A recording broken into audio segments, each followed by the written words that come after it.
Okay, let's take a look at a couple of examples of how to factor an expression by pulling out the greatest common factor amongst all of its terms. So, example 1. 3x t minus 4y t squared.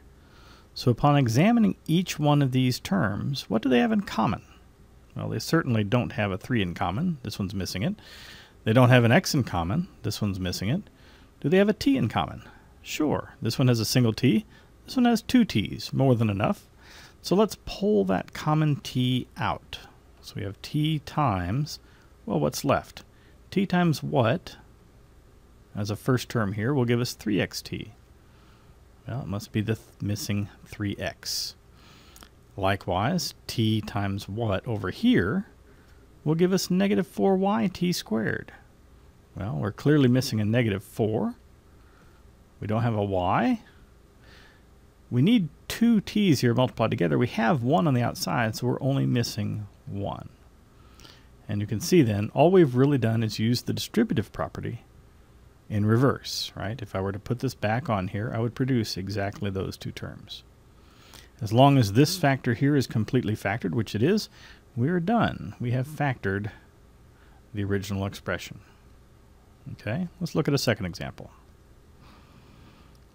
ab squared minus 2a squared b squared c cubed plus 5ab cubed c. Okay, if we want to factor this expression, write it as a product, what would we do? One thing we should look for, again, just like above, what's common to all of the terms? There's 3 terms here, right? The first term, what are its factors? A and 2 b's, a and b squared, and that's all it has. So at most, the greatest common factor could be ab squared.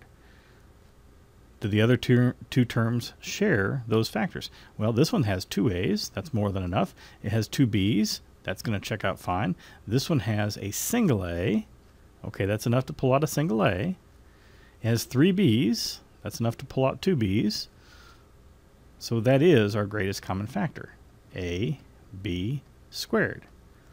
Now, what do we need to put in the parentheses so that when you distribute the ab squared across the terms inside the parentheses, we get this back? Well, let's see. ab squared times something gives us ab squared. What would that something be? Well, 1, of course. Okay, so that takes care of our first term. What about the next term? ab squared times this thing has to give us negative 2a squared b squared c cubed. We're clearly missing a minus 2. We need to have 2 a's when we're done, but we only have 1 by virtue of what we're going to distribute, so I'm going to need another one. We need 2 b's here. We have 2 b's when I distribute it, so I don't need any more of those. But we also need 3 c's. So let's throw in here a c cubed. Okay, last term. What are we missing? Again, we have ab squared when we distribute it to that last term. We need to generate a plus 5 ab cubed c, so we're clearly missing the plus 5. There's a single a. We have a single a. There's 3 b's multiplied together. We have 2 of them. So I'm missing a b.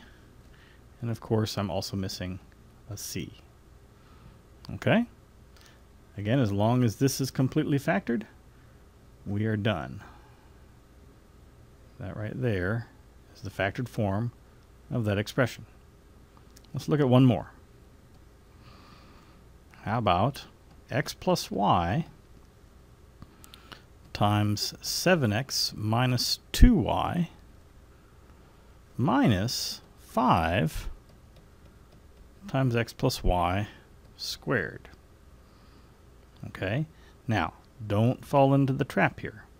You might be tempted to multiply this all out and collect like terms, and that might lead you to a solution, but this is in a form that makes it a little bit easier to look at something else first.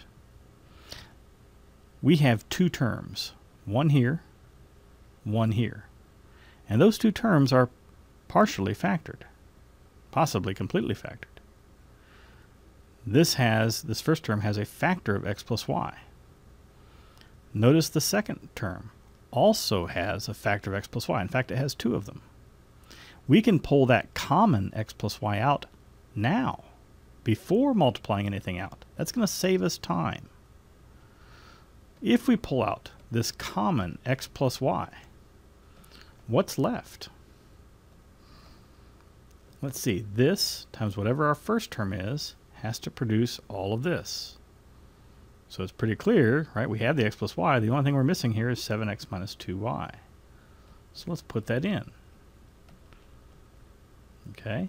Likewise, x plus y times whatever we put here had better give us negative 5 times x plus y squared.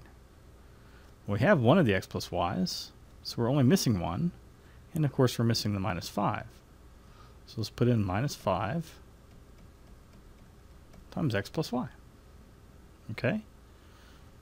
There, we've got one factor identified.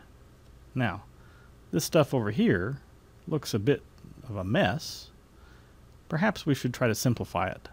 Maybe it'll be nicer when cleaned up. Let's see, so what would we have here? X plus y times, are these parentheses really necessary? You're not distributing anything to both of these terms, so it doesn't look like it. So 7x minus 2y. Now what about these parentheses? Are they necessary? Well, yeah, because if we drop them, we would fail to distribute the 5 to the y. So to simplify it, let's go ahead and expand that out. Let's say that's minus 5x minus 5y distributing there. And when we do that, notice what we can now do. We've got like terms here. 7x minus 5x, hey, that's just 2x. Negative 2y minus 5y, hey, that's just negative 7y. We can collapse all that down to that. That's nice, that's tight. And then don't forget your x plus y that comes down for the right. Okay? This is fully factored. This is fully factored. We're done. We have a factorization of the original expression. And we didn't have to do much work in the way of expanding this out to get there. Okay? That's it.